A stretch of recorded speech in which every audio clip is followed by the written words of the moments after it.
This rook has just one job, to tempt you and destroy you. Your white has a knight and a rook. Black has a queen and like around 5 pawns here. Now it's white to move and win. White plays the move knight to d6 with a threat of going to f7 to attack the king and the queen at the same time. Now let's see where this queen can go to. If the queen goes there, then it is going to get skewered and the black queen is just lost there. Of course, it cannot go here because of this rook here. But it can go to these two squares, right? Let's say if the queen goes to here. The queen goes to h5. Now, how do you continue? Here comes the hero of the day, the rook coming into a5, hitting the queen.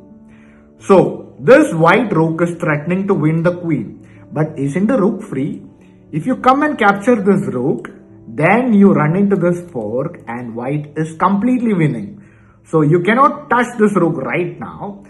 So where else can you go? If you go back here, then this fork is there. So black plays pawn to c5 to put a pawn in between the rook and the queen. But now comes the move.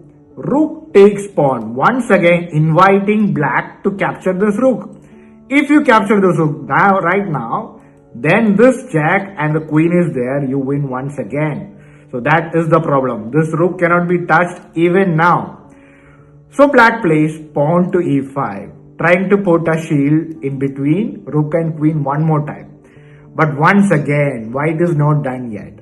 White is playing rook takes pawn, once again inviting black to take this rook. But if you touch this rook, once again this fork is coming and white is winning. So black is kind of fed up. You cannot take this rook in any way. So he plays pawn to g5, trying to create some room for the black queen. But do you think black will succeed here? White plays the incredible move one more time, rook to g5. Right now, this is an offer which black cannot refuse. Because if you go here, it is going to be a fork. The queen cannot go here, here or here. So it has to accept this rook right now. Now comes knight to f7 check, and when the king moves, you win the queen and you win the game. Follow for more.